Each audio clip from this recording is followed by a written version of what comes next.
vou iniciar a gravação também desse vídeo para disponibilizar para quem não teve oportunidade de ver aqui, tá? Bom, então hoje, gente, a gente vai falar sobre o ensaio por ultrassom, né? O ensaio por ultrassom é a terceira modalidade de ensaio não destrutivo, né? E ele é muitíssimo aplicado na indústria, muitíssimo, né? Porque ele é um dos ensaios que consegue identificar defeitos internos nas peças, né? Vocês estão lembrados que o líquido penetrante ele só pega na superfície, o partícula magnética só pega na superfície até uma determinada profundidade, né, de subsuperficial. O ultrassom não, o ultrassom ele consegue pegar defeitos internos, né, abaixo, até mais profundos do que 12 milímetros de profundidade, né? Então ele é muito utilizado. É muito utilizado, por exemplo, em solda, também pela praticidade dele ali, tá bom? Então vamos ver como é que funciona esse ensaio aqui, ó, né? Então só recapitulando aqui, né, os ensaios que a gente já viu. O líquido penetrante ele pega defeitos superficiais, partícula magnética pega os superficiais e também os subsuperficiais, quer dizer, um pouco abaixo da superfície, mas que não afloram a superfície, até 12 milímetros de profundidade. O ultrassom ele não pega muito bem esses superficiais, né? A gente vai ver por quê, né? Mas ele pega muito bem defeitos subsuperficiais e defeitos internos principalmente, tá? Esses daqui, né, são os dois grandes aplicações principais do ultrassom. E o raio-x ele vai pegar todos os tipos de defeitos com relação à localização. Como sempre, nós vamos falar sobre algumas questões básicas aqui, finalidades e conceitos, o princípio físico que norteia o ensaio. Vamos falar sobre os equipamentos e acessórios principais, né, que compõem aí o ensaio por ultrassom, e vamos falar das possíveis técnicas existentes aí, etapas, e por finalizando com as vantagens e limitações, tá? Então, primeiramente, a finalidade do ensaio, né? Então, sempre que eu quiser identificar descontinuidades subsuperficiais com uma profundidade aí entre 5 e 12 milímetros, né? 12 milímetros é o limite do subsuperficial, né? E o ultrassom não pega coisa muito próxima à superfície, né? Então tem uma profundidade ideal aqui, ó, né? Ou, se eu quiser encontrar defeitos internos, né, que é também chamado volumétrico, né, que é tudo aquilo mais profundo do que 12 milímetros de profundidade na peça, eu posso utilizar o ensaio por ultrassom, né? Eu posso utilizar o ultrassom em muitos tipos diferentes de materiais, tanto ferrosos como não ferrosos, né? A gente viu que partícula magnética a gente só consegue fazer em material ferromagnético, né? O ultrassom ele não tem esse problema, ele pode pegar em tanto material ferroso como não ferroso também, alumínio, né? Cobre, né? Então ele pode pegar um monte de tipos de materiais diferentes. E ele utiliza para isso o princípio físico da acústica, né? A acústica, então, ela está relacionada a ondas sonoras, né? Vocês vejam, isso aqui não é novidade. Na natureza existe isso aí já de montão, né? Quer dizer, os golfinhos e morcegos, eles utilizam esse mesmo princípio que a gente vai comentar hoje para identificar objetos que estão na sua frente lá. O golfinho identifica e consegue descobrir peixes, né, através do seu sonar, né? Então ele emite gritos, né, ondas acústicas, e essas ondas acústicas ele consegue ouvir, né, essas ondas acústicas que ele emitiu e que reverberam aqui no peixe, né, que ele está querendo identificar. Morcego é a mesma coisa, né?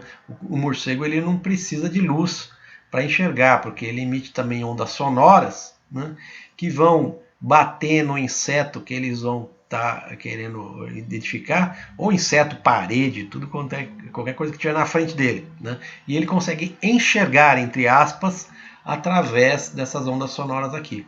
Esse é o mesmo princípio que então vai ser utilizado no ensaio por ultrassom. Tá? Vamos ver como é que funciona isso. Então, o conceito físico que está por trás disso, gente, é chamado de ondulatória, né? O estudo da física que estuda as ondas, tá? E o que são ondas? Né? Onda é uma perturbação, né, num meio. Esse meio pode ser um meio fluido qualquer, pode ser ar, pode ser água, pode ser metal, né? Qualquer meio em que a onda possa se propagar. Né? Então aqui é um exemplo numa figurinha, né? Todo mundo já jogou uma pedra no lago, né? A gente vê que a pedra quando cai na água, né, ela causa uma perturbação, e essa perturbação ela vai se movimentando na água. Né? Essa movimentação na água, então, que é a conhecida onda, né? São a propagação, né, na superfície, no caso da água, né, dessa perturbação, né, que foi provocada pela pedra aqui. Né? Essa onda, né, na verdade, o que ela é uma transferência de energia, né, desse pulso para outros lugares do espaço aqui. Ó, né? Se eu colocar uma rolha em cima da posição, a gente vai ver que a rolha ela não vai andar. Né? A rolha ela só vai movimentar de cima para baixo. Né? Então, na verdade, isso aqui é um transporte de energia que está acontecendo do ponto de perturbação a outras regiões do espaço aí. Né? E essas ondas, elas existem N tipos diferentes de ondas. Vamos ver quais são esses tipos de ondas que existem. Uma delas que todo mundo conhece são as ondas mecânicas. Né? As ondas mecânicas elas se caracterizam por necessitar um meio material para se propagar. Né? Então, por exemplo, instrumentos musicais. Né? Então, o instrumento musical, quando eu toco uma corda de violão, eu estou provocando aqui um pulso na corda, né? Um movimento mecânico, e esse movimento mecânico vai me produzir uma onda, né? Uma variação de pressão no ar. Né? Então essa variação de pressão no ar ela vai ser sentida pelos nossos ouvidos. Né? E aí por isso que a gente ouve o som do violão. Né? E qualquer som é assim que acontece. Uma perturbação que se propaga no ar, chega até nossos ouvidos, impressiona o nosso tímpano no ouvido e vai até as células auditivas nossas ali que percebem então o som. E existem outros tipos de ondas. Existem as outras ondas eletromagnéticas que não precisam do meio material para se propagar. Né? Então, por exemplo, a luz, né? Ondas de rádio, raio-x, raio gama. Né? Então, no espaço, né? Essas ondas magnéticas elas caminham, né? No espaço e não precisa de um meio, né? Que faça com que essa onda se propague no meio, no espaço, no caso aqui. Ó. São as chamadas ondas eletromagnéticas. Essas ondas elas podem se movimentar de maneiras diferentes. Né? Então existem ondas que se movimentam num plano só. Né? O exemplo é a corda do violão. Né? A corda do violão ela se movimenta, né, prioritariamente numa direção só. Né? Existem as ondas bidimensionais. Por exemplo, a pedra jogada no lago, né? Ela se movimenta no eixo X e no eixo Y, num plano. E existem as ondas tridimensionais, como as ondas sonoras. Né? As ondas sonoras elas se movimentam, se propagam nos três eixos, né? X, Y, Z. Então elas se movimentam no espaço.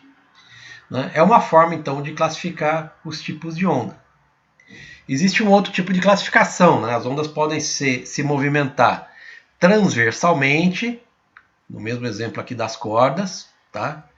Ou ela pode se propagar longitudinalmente, ou seja, eu causo uma perturbação aqui, ó, e a onda ela vai se propagar nessa mesma direção longitudinal em que eu causo essa perturbação aqui, ó, como está na figurinha aqui. Tá? As ondas sonoras é o típico exemplo de uma onda se propagando longitudinalmente. Tá bom? É assim que o som se propaga.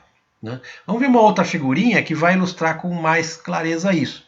Olha só, gente, que interessante.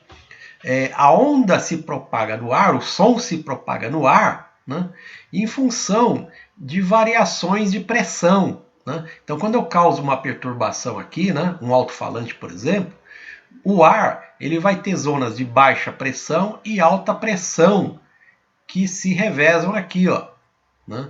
E essa variação de regiões de alta e baixa pressão é que vão chegar no nosso ouvido e vão impressionar o ossinho que tem dentro do ouvido, que é o tímpano e o martelo. Né? E esses dois ossinhos que vão estar se movimentando e transmitindo, então, essa movimentação para o nosso cérebro, que vai interpretar isso, né, como um som, tá certo? Então, as ondas sonoras, elas se propagam longitudinalmente, né, em função de variações de pressão do ar causado por uma fonte emissora aqui, ó, tá bom? Que causou a perturbação no ar, tá bom? Então, a onda sonora, né, que a gente vai estar falando a partir de agora, né, ela precisa de uma fonte emissora, né, no caso aqui da figurinha alto-falante, ela precisa de um meio de propagação. Esse meio de propagação pode ser o ar, pode ser a água, pode ser o metal, né, pode ser qualquer meio onde essa onda mecânica vai se propagar. E precisa ter uma fonte receptora. No desenho aqui é o ouvido nosso aqui, ó, tá certo? A gente pode representar essa onda com uma forma, né, geométrica. Isso aqui é uma representação de uma onda que está fazendo uma interpretação matemática do que acontece realmente na natureza, que é uma variação de pressões aqui. Ó. Vamos entender um pouco essa representação geométrica, como é que ela funciona. Então, antes disso, né, só para mostrar para vocês, né, o som aqui, essa tabelinha, ela mostra velocidades diferentes de propagação do som em materiais diferentes. No ar, o som se propaga a 330 metros por segundo. Né?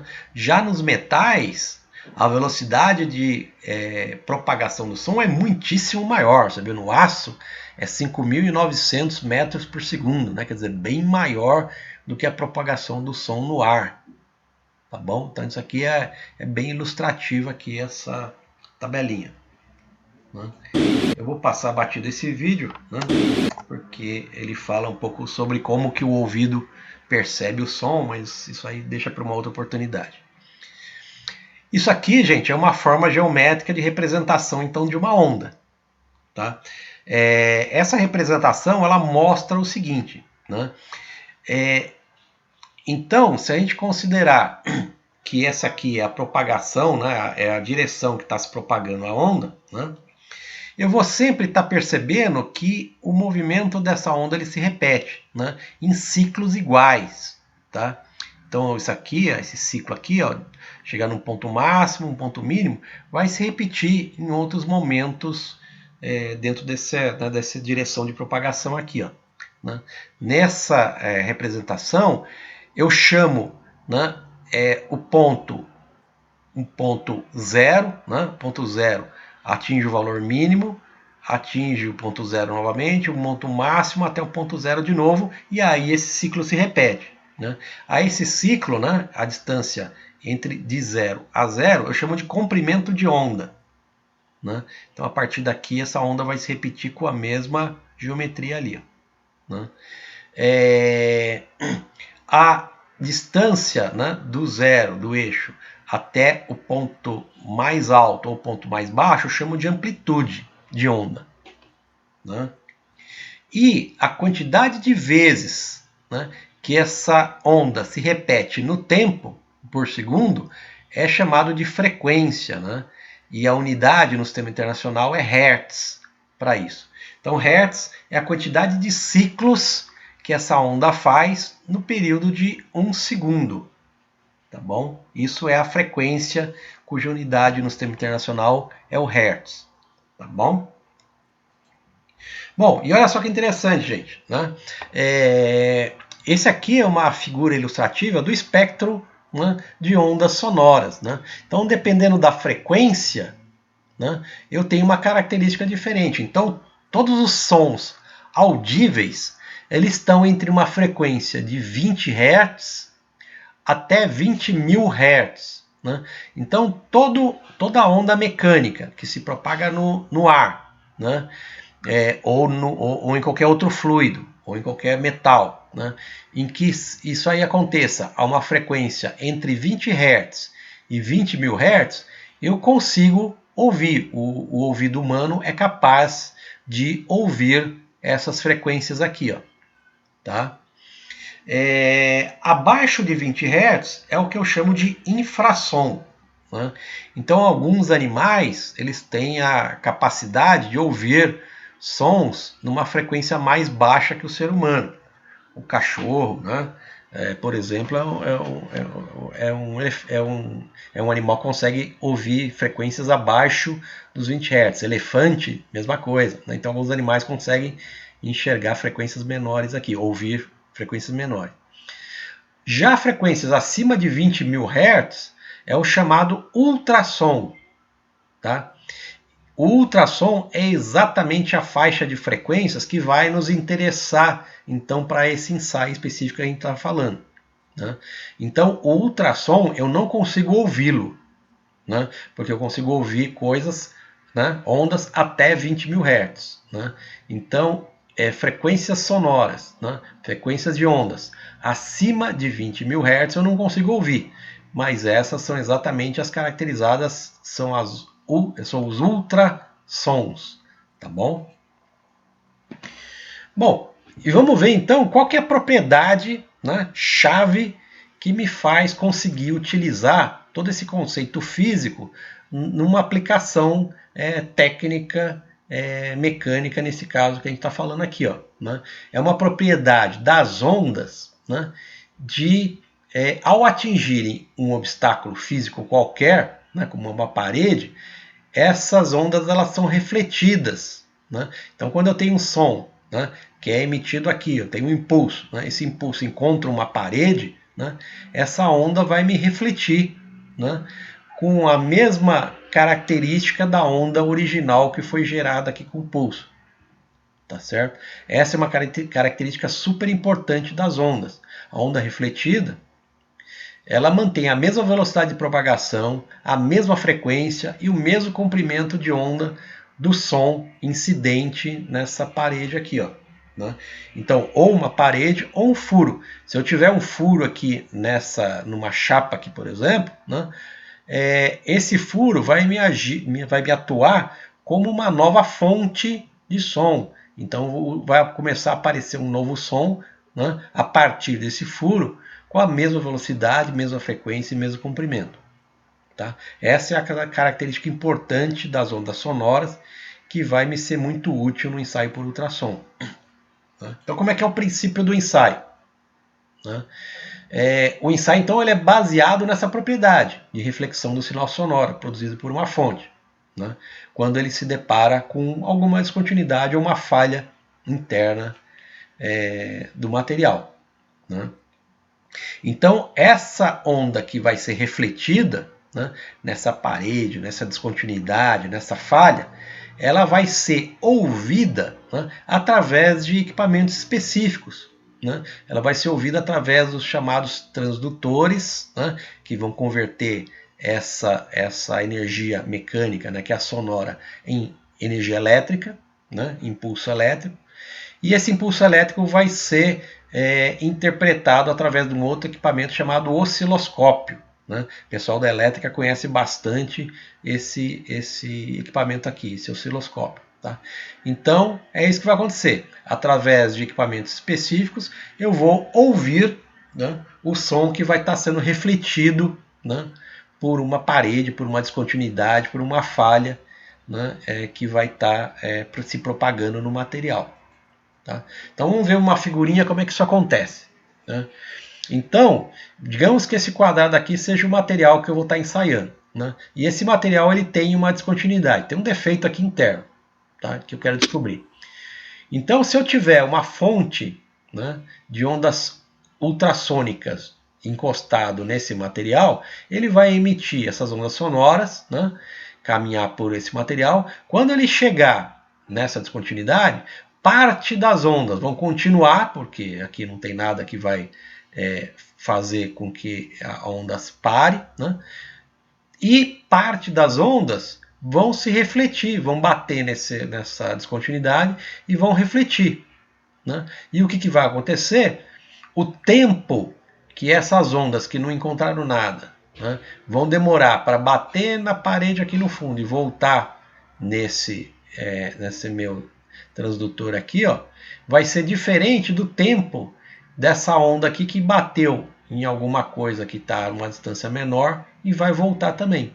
Então vai ter uma diferença de tempos, né, entre a onda que vai passar e não vai encontrar nada e a onda que vai passar e vai bater em alguma coisa que está aqui no meio da peça. Né? Essa diferença de tempo, né, de retorno da onda é o que o meu osciloscópio vai conseguir ouvir, tá bom? E vai registrar isso na sua tela. Tá?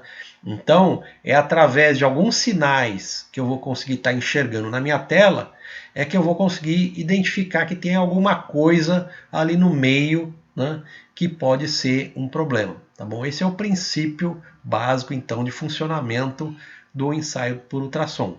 Eu vou conseguir estar enxergando através da tela de um osciloscópio, né, coisas que vão estar fazendo com que o sinal sonoro tenha um retorno mais rápido do que eu imaginava, esperava esse som ser retornado, tá bom? Então, para que isso aconteça, né, eu tenho alguns equipamentos, alguns acessórios. Pessoal, até aqui tudo bem? Vocês estão acompanhando? Alguma coisa que vocês queriam comentar? Alguma coisa que aparecer? Sim, professor. A tela do senhor não está sendo compartilhada, a gente não está conseguindo pegar os slides. Não? Ai, meu Deus do céu. Não tá não, não tá não. Puxa vida. Agora que vocês me falam isso, gente. Olha só.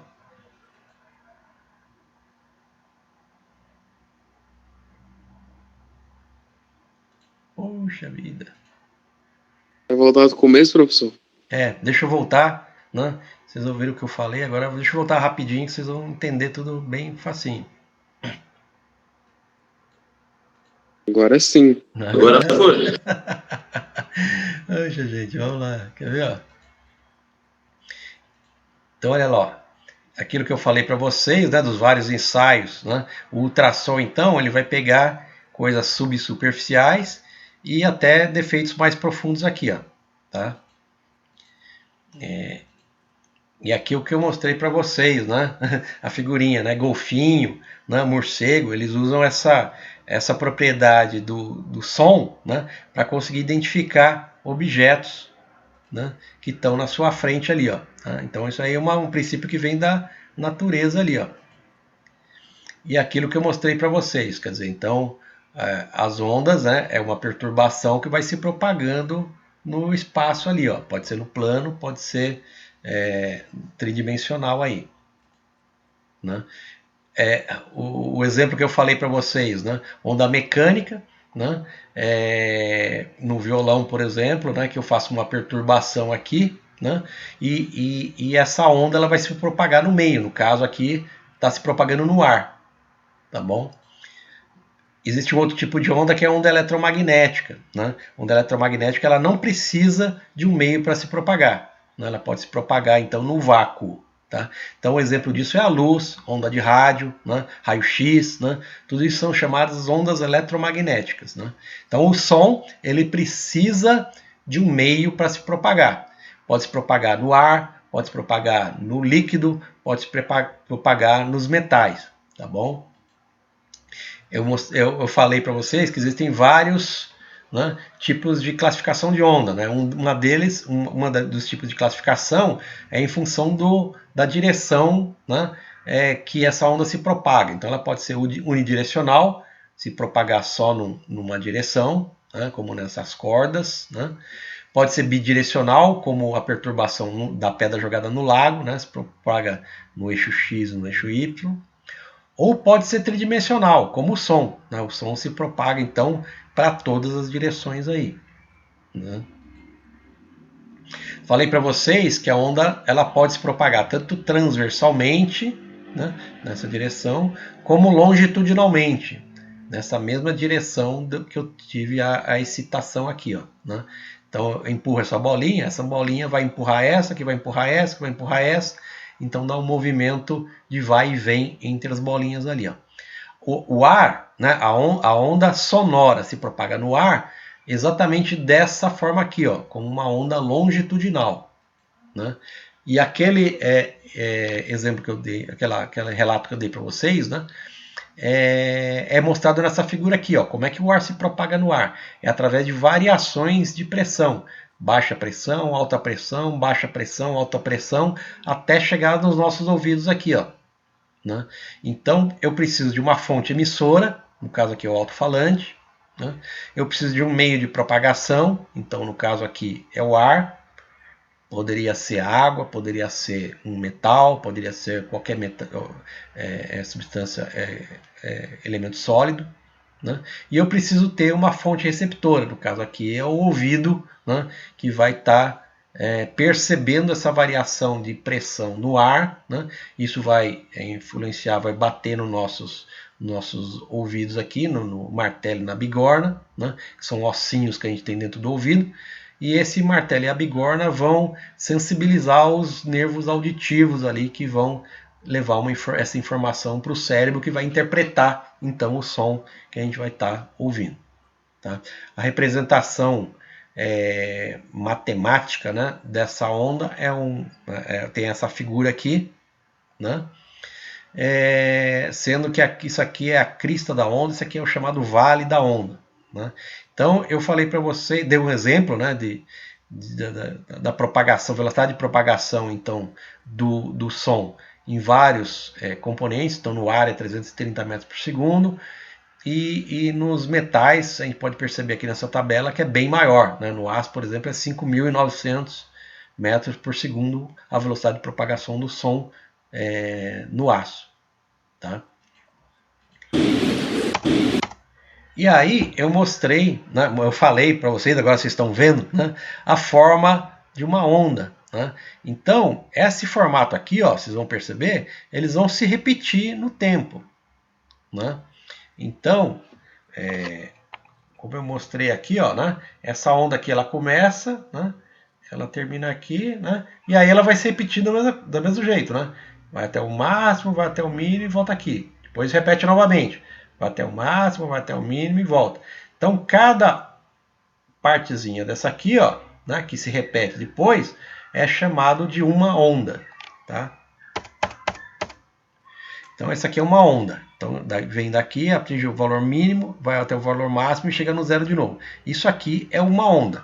Essa uma onda, ela tem o seu comprimento, que é chamado de comprimento de onda. Ela tem a sua amplitude, que é o valor máximo ou mínimo que ela pode atingir, né? E tem também a frequência, que é o número de ciclos que vão ocorrer por segundo. Essa é a definição de frequência. No sistema internacional, a unidade dessa frequência é Hertz. Tá? E aí, essa figurinha aqui, ó, ela ilustra aquilo que eu tinha comentado anteriormente. Né? Existe uma faixa de frequências que o ouvido humano consegue ouvir, entre 20 Hz e 20.000 Hz. Tá? Existe uma faixa de frequências inferior a isso, que é chamado infrassom, que alguns animais conseguem ainda ouvir, como cachorro, elefante e outros animais. Existe todo som acima de 20.000 kHz, de 20.000 Hz, é o chamado ultrassom. E é isso aqui que vai ser então a faixa de ondas sonoras que vai nos interessar para o ensaio de ultrassom. Tudo aquilo acima de 20.000 Hz. Tá? E aí eu falei para vocês sobre essas propriedades que são as propriedades-chave para fazer com que eu consiga utilizar esse princípio da ondulatória no ensaio por ultrassom. Né? Que é a capacidade do som, uma vez produzido e propagado, ele quando encontrar alguma barreira, ele vai voltar, ele vai ser refletido com as mesmas características da onda original, ou seja, com a mesma velocidade, mesma frequência e mesmo comprimento de onda do som original. Tá? E aí o princípio do ensaio, né, é exatamente esse, né, que eu vou produzir, né, um som, esse som ele vai ser refletido, né, ao se deparar com uma descontinuidade ou uma falha no material. Esse retorno dessa onda sonora vai ser ouvida, entre aspas, né, vai ser sentida por equipamentos específicos, né, que são os transdutores e osciloscópios, né, que eles vão conseguir medir qual é a velocidade, né, com que eu estou ouvindo essa reflexão do som. E a partir de desvios, né, de velocidades, né, que eu vou conseguir sentir pelos meus equipamentos, é que eu vou saber, né, interpretar que tem alguma coisa ali no meio que pode ser uma descontinuidade. Nessa figurinha, então, agora sim, né, dá para ver direitinho, né, eu tenho uma peça, né, nessa peça eu estou simulando aqui uma descontinuidade, que está em vermelho aqui, ó. Né? Então a onda sonora produzida por um cabeçote, né, produzida por um equipamento aqui, ela vai produzir um som, esse som vai caminhar na peça, né? Ao encontrar uma barreira, parte então desse som ele vai refletir e ele vai ser sentido por esse cabeçote aqui, ó. Parte da onda que não encontrou obstáculo nenhum vai demorar mais tempo para bater até no fundo da peça e retornar. Certo? Então, o meu equipamento, o meu osciloscópio, ele vai conseguir perceber essas diferenças de tempo de retorno das ondas sonoras e vai conseguir registrar isso numa tela de osciloscópio. Então, eu vou perceber picos aqui, né, como mostra aqui essa figurinha. Né? Então, esses picos aqui são sinais que alguma coisa aqui aconteceu, né, entre o 0 e 8, né? Na distância 4 aconteceu alguma coisa diferente que eu vou interpretar o que é isso aqui. Ó. Isso aqui muito possivelmente é um obstáculo, é uma descontinuidade. Tá? Esse é o princípio então do funcionamento do ensaio por ultrassom. Tá? Beleza, gente? Deu para rever aí o que eu tinha falado anteriormente, entender um pouquinho melhor? Agora sim conseguimos enxergar os negócios aí. Maravilha. Tá jóia, maravilha. Dá pra acompanhar. Tá legal. Então, vamos falar dos equipamentos principais, né, que acontecem no ensaio por ultrassom. São poucos, né, componentes, né, e vocês vão entender direitinho para que eles servem, para que serve cada um. Né. O primeiro componente desse conjunto, né, é chamado transdutor ou cabeçote. Né. Então esse aqui é o nome mais conhecido desse componente que compõe o ensaio por ultrassom. É o cabeçote de ultrassom. Né. Esse cabeçote é ele que vai converter energia elétrica em vibração que vai produzir som. Ou o contrário, né? A partir do movimento, né, de um impulso sonoro, ele vai converter isso em impulso elétrico que vai poder ser interpretado através de outro componente, aí, outro equipamento. Tá? Então o cabeçote é aquele que vai estar gerando, né, o impulso sonoro e é aquele que vai conseguir estar convertendo a energia sonora em energia elétrica. Por isso que é o nome transdutor. Transdutor é tudo aquilo que converte um tipo de energia em outro tipo de energia. Tá? Então, por exemplo, microfone é um tipo de transdutor. Né? Eu falo no microfone, então eu estou emitindo ondas sonoras, né? Ondas mecânicas. O microfone ele vai sentir isso e vai converter isso em impulso elétrico, em energia elétrica. Né? Essa energia elétrica que vai para o meu alto-falante, que vai para os meus outros equipamentos aí que vai amplificar essa energia sonora. Alto-falante é a mesma coisa, né? É impulso elétrico que vai me sensibilizar algumas superfícies ali, né, que vão vibrar, né, e vai me produzir a onda sonora. A corda de violão é a mesma coisa. A corda de violão também, nesse sentido, é um transdutor. Vai converter movimento mecânico em som. Então, transdutor é tudo aquilo que vai converter energia, um tipo de energia em outra. No caso dos transdutores que vão ser utilizados no nosso ensaio, ele vai converter energia elétrica em energia mecânica de vibração. Né? E essa vibração vai ter uma frequência acima de 20 mil Hz. Então vai estar dentro da frequência ultrassônica. Tá? Então o cabeçote ele vai converter energia elétrica em vibração e vai converter energia de vibração em energia elétrica. Tá? Para fazer isso, gente, né? Existe um material, né, especial que fica dentro do cabeçote, que são cristais piezoelétricos, né? Então, cristais piezoelétricos, né, são cristais que têm essa capacidade, né, de converter energia elétrica em movimento, né, e converter movimento em energia elétrica, né? São cristais, né, é um material bastante específico encontrado na natureza em abundância, né, como a sílica, por exemplo, né, que é um composto aí de areia, né, tal, né, cristais de quartzo, né, óxido de zinco. Então são materiais específicos que têm essa capacidade, né? Uma vez pressionado esse material, se eu pressiono aqui, ó, ele vai produzir um impulso elétrico, vai produzir uma corrente elétrica, né? O contrário também acontece. Quando eu coloco uma corrente, aplico uma corrente elétrica em cima desse material, né, ele vai me deformar, ele vai começar a vibrar. Tá? Esse comportamento é chamado de comportamento piezoelétrico. Tá? Então, graças a isso é que o meu cabeçote vai poder ser utilizado e transformar essas energias. Esses transdutores, eles podem ter vários tipos diferentes. Eu vou passar bem rapidamente, só para vocês terem uma ideia de que existem isso. Tá? Primeiramente, os transdutores eles podem ser classificados quanto ao ângulo de emissão e recepção do som. Né?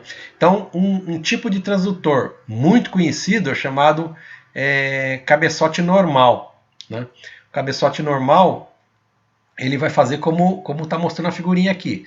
Ele vai produzir ondas que são perpendiculares à superfície aqui. Ó. Tá? Então o som vai bater aqui e vai voltar. Né? Então esse cabeçote ele vai conseguir, primeiro, emitir essa onda sonora, né? Que vai bater aqui no fundo, vai voltar. Quando volta, o transdutor, esse cabeçote, ele vai conseguir perceber essa onda mecânica aqui, ó, né? E vai converter isso que ele percebeu em energia elétrica novamente. Tá? Então esse cabeçote normal ele vai fazer tudo isso normalmente aqui, né?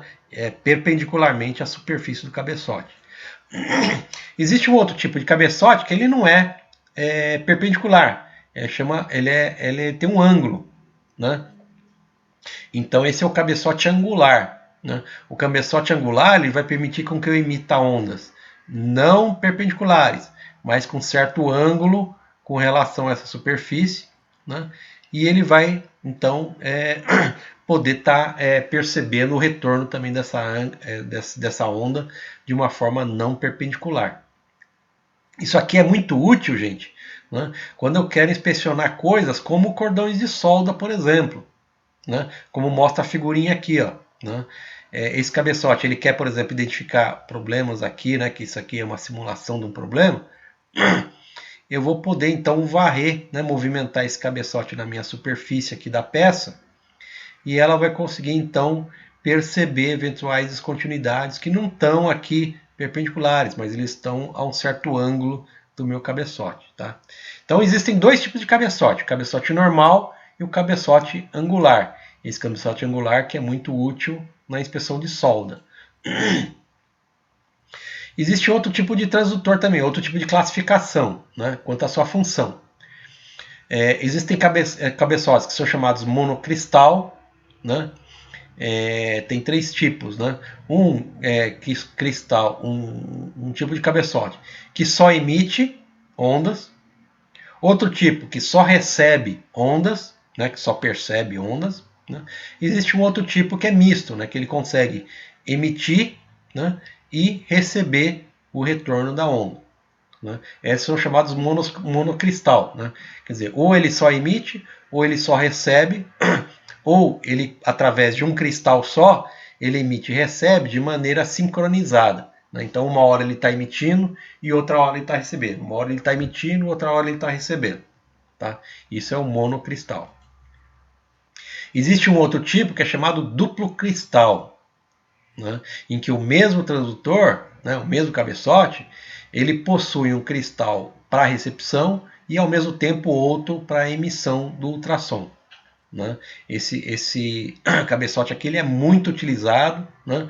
E ele é bastante sensível, né? Então sempre que eu tiver uma inspeção mais sensível de ultrassom para fazer, eu utilizo um cabeçote duplo cristal aqui, né? Então são dois tipos de classificação, né? Ou eu tenho cabeçote normal e angular, né? Ou eu tenho, né? Combinado com isso, o cabeçote pode ser monocristal ou duplo cristal, né? Então existe uma combinação dessas duas características aí, tá? Então isso só para vocês terem uma ideia, né? Se vocês forem trabalhar com isso, vocês vão entender um pouco melhor para que cada cabeçote desse serve, em que situação, tá? Existe uma outra coisa que é o elemento acoplante, né? Então todo mundo já deve ter visto, né? Se é casado, né, e tem filho, já viu a esposa passar por um exame de ultrassom, né? Se é solteiro ainda, né, já viu certamente isso em filmes, né? O ultrassom que é feito na barriga de uma grávida é exatamente o ultrassom que a gente está falando aqui, né? Eu tenho um equipamento que o médico vai ficar vendo, né, enxergando o que está acontecendo lá, né? Eu tenho um cabeçote que o médico vai passar em cima da barriga da mãe, né? E para fazer isso, né, para fazer o acoplamento do cabeçote na barriga, ele passa um gel, né, um tipo de um gel. O gel, né, que é o elemento acoplante, ele exatamente tem essa função, né, de fazer com que o cabeçote se acople perfeitamente à superfície que eu vou estar inspecionando aqui, ó. Tá bom? Então sempre que eu tiver que fazer uma inspeção, eu vou ter que passar esse líquido acoplante para assegurar esse contato, né, entre a superfície do cabeçote com a superfície que eu estou inspecionando, tá? Pode ser várias coisas, pode ser óleo, água, glicerina, graxa, né? Qualquer coisa que me faça ter esse contato permanente dessas superfícies aqui, tá? O terceiro componente, né? Então o primeiro foi o cabeçote, o segundo foi o elemento acoplante, na verdade é um consumível, né? E eu tenho o aparelho de ultrassom propriamente dito, né? O aparelho de ultrassom não é nada mais, nada menos que um osciloscópio, né? Então quem mexe com eletricidade conhece bastante aí o osciloscópio, né? Que é um equipamento que vai estar me gerando eletricidade, né? E ele vai conseguir estar também recebendo, né, impulsos elétricos, e esses impulsos elétricos eles são transmitidos, são representados através de uma tela, né? E essa tela, né, a interpretação dessa tela é que vai conseguir me fazer interpretar aí o resultado do ensaio do ultrassom.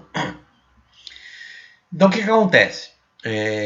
O aparelho de ultrassom, né, esse aqui, ó, ele transmite ao cabeçote pulsos elétricos controlados, né? Então é esse equipamento, esse osciloscópio aqui, ó, que vai me gerar os pulsos elétricos que vão ser mandados até o cabeçote, né? Vocês lembram que o cabeçote tem o cristal piezoelétrico, né? Então o cabeçote ele vai pegar esse impulso que foi produzido no osciloscópio, vai transformar isso em onda ultrassônica. É o cabeçote que vai fazer isso, né? E o impulso elétrico é gerado então pelo osciloscópio.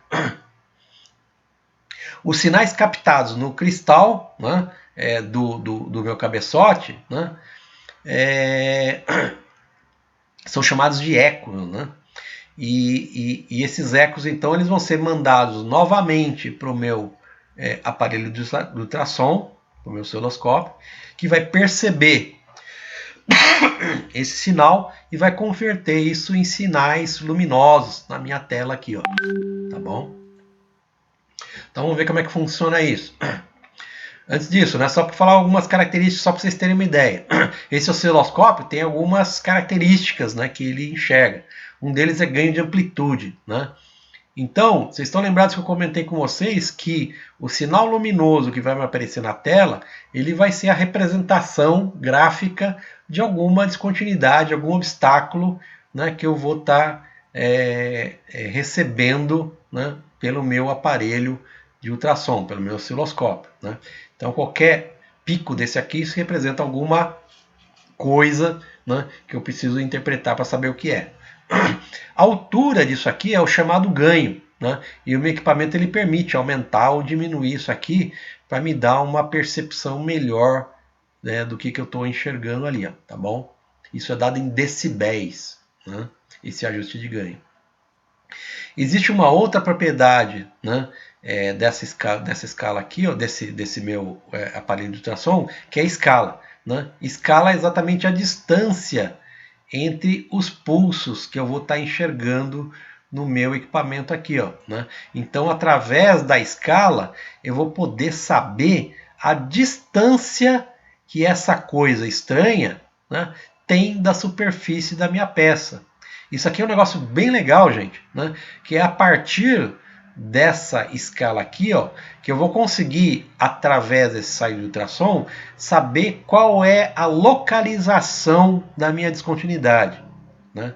É através dessa propriedade aqui da escala do meu mostrador é que eu vou conseguir identificar a que profundidade, né, a minha descontinuidade está da superfície da peça. Isso é uma coisa que o ensaio por líquido penetrante não consegue, é uma coisa com que o ensaio por partícula magnética não consegue. Né? E o ensaio por radiografia também não consegue. O único ensaio que consegue saber exatamente qual é a posição da minha descontinuidade dentro da peça é o ensaio de ultrassom, né? Através da leitura da escala no meu mostrador aqui, ó, tá bom? Isso aqui é uma super grande vantagem do meu ensaio por ultrassom. É o único que consegue fazer a localização exata da minha descontinuidade. Então, o aparelho de ultrassom, basicamente, é um osciloscópio projetado para medir o tempo de percurso do som na peça ensaiada. Tá? Ele tem essa carona aqui. Ó. Então, recapitulando, o osciloscópio, né, esse aparelho de ultrassom, ele vai produzir o impulso elétrico, né, e vai transmitir esse impulso elétrico aos cabeçotes.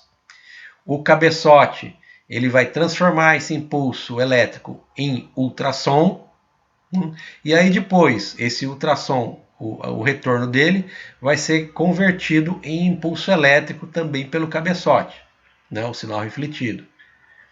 Depois esse sinal vai chegar até novamente ao equipamento de ultrassom, que vai interpretar esse impulso elétrico e fazer a representação disso na minha tela, né, como sinais luminosos aqui. Ó, né? Então esses rabiscos aqui são exatamente os sinais que vão estar sendo convertidos, impulsos elétricos convertidos na tela do meu osciloscópio aqui. Né?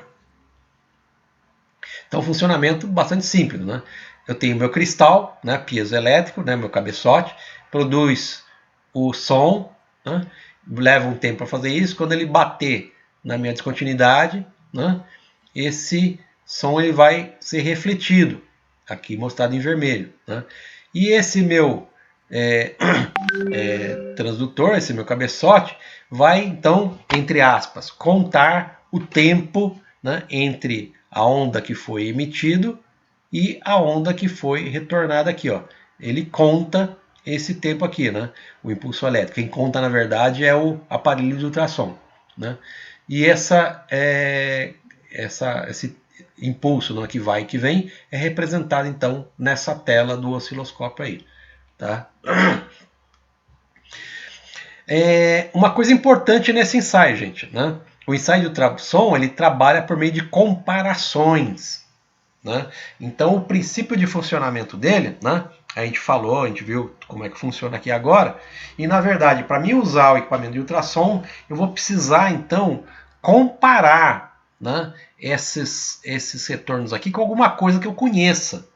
Né? Então, a primeira etapa da realização do ensaio do ultrassom, eu tenho que fazer uma calibração do equipamento contra um padrão, né, de geometria conhecida e com defeitos, né, com algumas características ali, ó, simulando os defeitos que eu quero enxergar, né, na tela do meu osciloscópio aqui. Ó, né? Então, o que eu vou fazer na minha tela de ultrassom é comparar as imagens que são produzidas aqui, ó, com as imagens que são produzidas quando eu passo o meu cabeçote num padrão, que eu conheço as características dele. E aí eu faço a comparação. Através dessa comparação, né, eu traço Vocês vão ver aqui o chamada de curva de atenuação, né? E a partir do equipamento calibrado, eu consigo aí sim ir na peça e conseguir identificar qualquer defeito que a peça possa ter ali, ó. Tá bom? Então ele utiliza comparação, né, da tela com padrões que são conhecidos ali, ó. Quais são as técnicas de ensaio? Então, vou falar algumas técnicas básicas para vocês, basicamente duas, né? Uma delas é chamada pulso eco, né, em que eu tenho um transdutor, né, que vai emitir a onda sonora, né, que vai, quando chegar, né, em alguma descontinuidade, ela vai estar conseguindo identificar isso através da sua tela. Né? Através dessa técnica pulso eco, né, em que eu uso somente um transdutor, né, é aquele que vai, o mesmo transdutor, ele vai emitir a onda e é o transdutor que vai receber a onda, né, é um transdutor só. Eu consigo verificar a profundidade da descontinuidade através daquilo que eu comentei da escala, né, do meu mostrador aqui, ó. Então é essa distância aqui, ó, que vai me dar a distância dessa descontinuidade do interior da minha peça aqui, ó. Tá? Essa distância P é exatamente essa distância que vai estar sendo registrada no meu mostrador aí, né? Meu mostrador devidamente calibrado. Existe uma outra técnica que é chamada técnica da transparência, que eu tenho não só um, mas eu tenho dois transdutores, dois cabeçotes aqui, ó, sendo que um é receptor, é o emissor, e o outro é o receptor. Tá bom? Esse método aqui, ó, ele não me permite identificar qual é a posição da descontinuidade. Então, ele é utilizado muito como passa, não passa, né? Quando eu tenho inspeções em linha, né?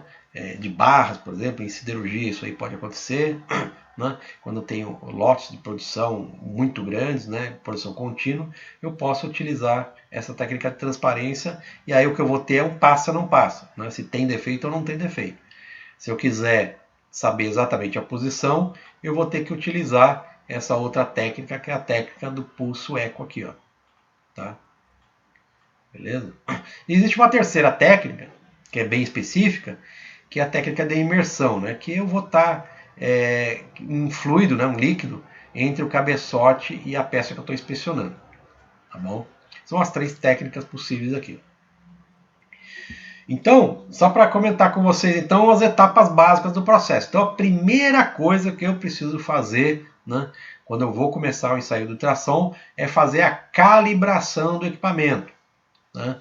Então, os padrões, né, que são chamados blocos padrão, né, esses blocos padrão de calibração são padronizados. Né? Então, existem normas específicas que vão me dar a geometria, os rasgos, os defeitos, né, que eu preciso ter no meu padrão.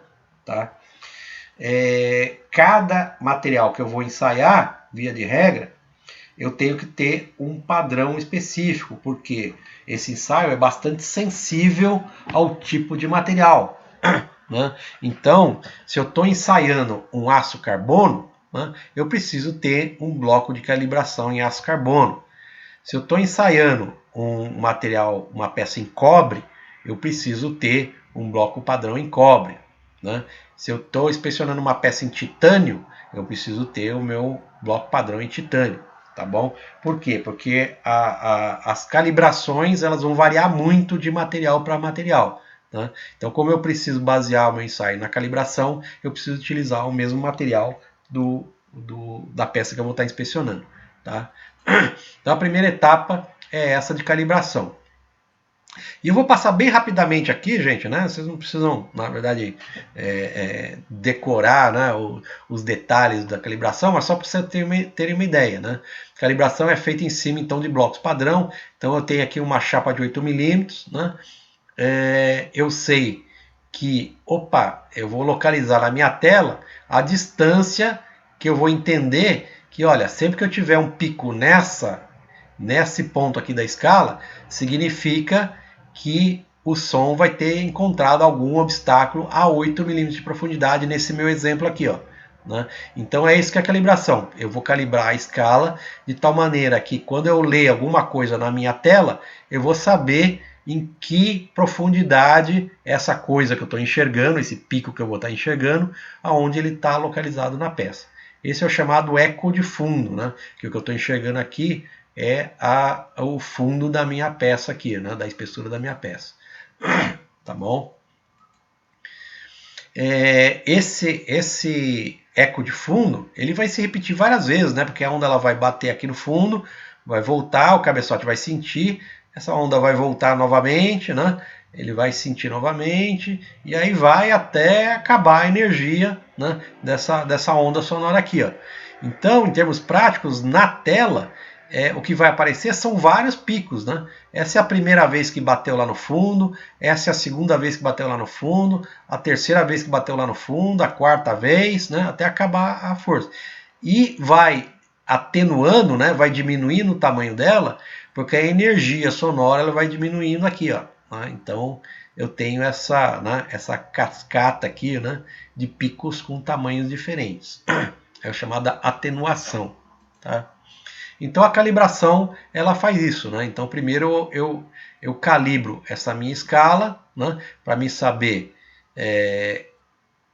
exatamente qual é a profundidade que está acontecendo, né, os meus sons que eu estou ouvindo aqui novamente. Tá bom? Aqui tem exatamente a posição 1, 2, 3, 4, 2, 3, 4 e assim vai.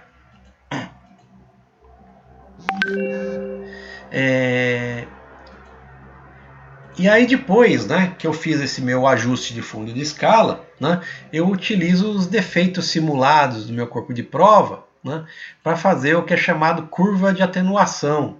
Né? Então, cada defeitozinho que eu vou estar enxergando aqui, né, eu vou estar enxergando exatamente o tamanho, né, da minha tela, e eu vou estar ajustando aqui a amplitude dele, né, eu vou traçar a chamada curva de atenuação para aquele tamanho de defeito, né, que eu estou simulando aqui. Ó, né? Então eu vou traçar essa curvinha na tela do meu osciloscópio aqui. Ó. Então o que significa isso? Sempre que eu tiver alguma coisa, algum sinal, né, que não tiver atingido essa curva de atenuação, significa que o meu defeito é menor do que o defeito do meu corpo de prova que eu calibrei o meu equipamento. Se o defeito, então, nesse caso aqui, nessa minha figurinha, ele tem um diâmetro 1,5. Né? Então, se o meu sinal não chegar a 1,5 de tamanho, o meu sinal não vai chegar na minha curva de atenuação que eu tracei ali na calibração. Se o meu defeito for maior do que isso, o que vai acontecer? O pico vai estar aparecendo maior, né? Vai estar superior, vai estar suplantando a minha curva de atenuação aqui. Ó. Tá certo? Esse que é o princípio, então, da calibração do meu aparelho de ultrassom. Tá bom? Eu vou ter que primeiro calibrar para calibrar a escala, para saber a profundidade e para saber qual é o tamanho de defeito que eu vou estar enxergando ali, ó, através dessa minha curva de atenuação. Tá? E aí, uma vez traçada a curva de atenuação através do meu calibrador, maravilha, é só correr para o abraço e fazer a inspeção na peça que eu quero. Tá bom? Que é exatamente a etapa de inspeção. Tá bom?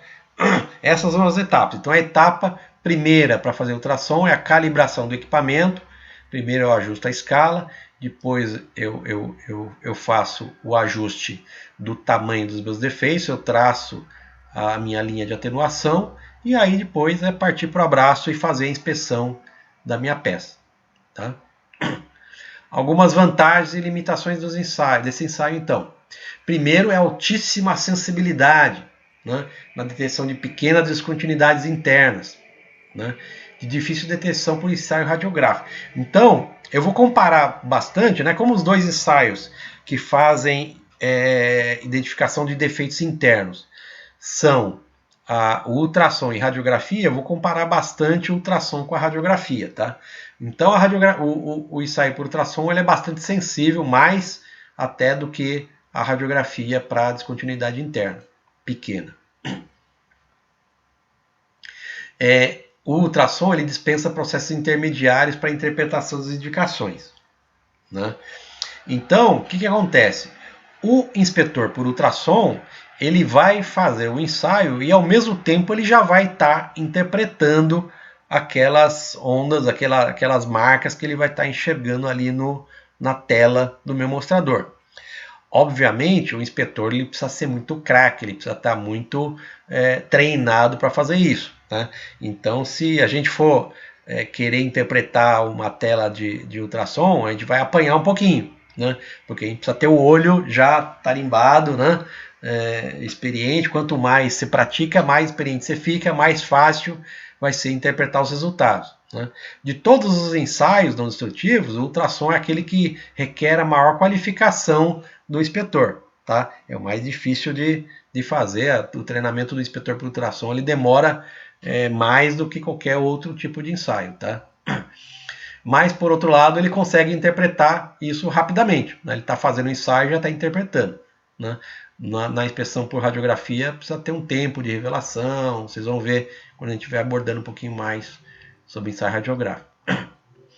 O ultrassom ele não precisa nenhum plano especial de segurança, né? Diferentemente do ensaio radiográfico, né? Como está falando de radiografia, né? Estamos falando de raio-x. Raio-x é super perigoso para a saúde, né? Ele é cancerígeno, né? Então o ensaio radiográfico ele vai exigir um monte de preparativos antes de eu fazer o ensaio radiográfico.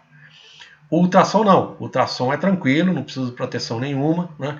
O equipamento é portátil, fácil de fazer ali e não requer nada excepcional ali. Esse ensaio, essa é uma das grandes vantagens do ensaio por ultrassom, ele permite a localização das descontinuidades encontradas, né? Que não é possível, né, no ensaio radiográfico e nenhum outro ensaio. Tá? Desvantagens, né? Por outro lado, ele requer esse grande conhecimento teórico e experiência por parte do inspetor, né? Ele tem um probleminha com relação ao material, que é o seguinte, né? Materiais com uma granulação grosseira, aí estamos falando então de metalografia, né? Que ele tem grãos grossos, né? Metalográficos ali, ó. Ele começa a ser um pouco difícil eu fazer a interpretação desses resultados ali, né? Um exemplo típico de material que apresenta grãos grossos é o aço inoxidável austenítico, né? Então o aço inox ele tem grãos muito grossos, né? Então é difícil fazer ensaio de ultrassom em aço inox, né? O cara precisa ser muito bom para conseguir fazer a interpretação dos resultados. Outra desvantagem é que o registro não é facilmente obtido, né? Então o inspetor de ultrassom ele vai precisar fazer ultrassom tal, né? E aí parar, marcar o que ele encontrou no relatório, né? Então esse registro, né, ele é mais difícil, né? Não é tão fácil como a radiografia, que a radiografia já sai a coisa pronta ali, né? Não precisa de muito mais coisa. Para materiais com espessura muito fina, o ensaio de ultrassom ele começa a ser complicado, porque ele não consegue identificar descontinuidade muito próximas à superfície, né? Então tudo aquilo que for menos profundo do que 5 milímetros, os cabeçotes não conseguem enxergar isso daí, né? Não tem espaço suficiente da onda ir e voltar ali. Então profundidades muito pequenas é um problema por ultrassom. Ele requer preparo da superfície, né? Porque coisa muito rugosa eu não consigo passar meu cabeçote, né? E ele tem uma desvantagem com relação à radiografia na questão de interpretação, né? Porque a imagem radiográfica, né, é muito fácil de ser interpretado, né? Diferente do ultrassom, que o inspetor precisa ser muito experiente ali, ó. Eu vou dar um exemplo para vocês, né? Esse aqui é um exemplo de uma chapa radiográfica de um cordão de solda, né? Isso aqui é uma falta de penetração, né, típica, né, que aparece na minha chapa radiográfica. Então isso aqui, um inspetor experiente, ele bate o olho, ele já sabe o que é isso aqui, né? É algum defeito contínuo, né, que está bem no meio da minha solda. Puxa, isso aqui é característica aqui Aqui tem uma figurinha em corte, né? De uma falta de penetração. Isso aqui, o inspetor radiográfico, ele bate o olho e já sabe o que é. Né? Isso aqui é como essa falta de penetração apareceria no ultrassom. Né? Então, olha só, não é uma coisa fácil de interpretar. Né? O inspetor precisa primeiro ver qual a profundidade que isso aí aconteceu, ele vai ver o tamanho, né? Essa aqui é a curva de atenuação, né? Então ele vai ter que interpretar isso. Quer dizer, é muito mais difícil, né, do que bater o olho aqui e enxergar na chapa radiográfica o mesmo tipo de defeito. Tá? Isso aqui é um exemplo que eu falei para vocês da granulação grosseira. Então o cabeçote passa numa granulação fina, material com granulação fina, ele vai ter uma tela desse jeitão aqui, ó, né? Com picos bem definidos, tal, ele vai conseguir facilmente interpretar os picos aqui e a distância que eu tenho da superfície. Já essa segunda tela aqui, ó, é como vai me aparecer uma tela para um material com granulação grosseira. Começa a me dar muito ruído aqui e fica muito mais difícil para o inspetor filtrar esse negócio aqui para interpretar o resultado. Tá? É isso que é o problema do material com a granulação grosseira aqui. Ó. Tá bom? Beleza, gente?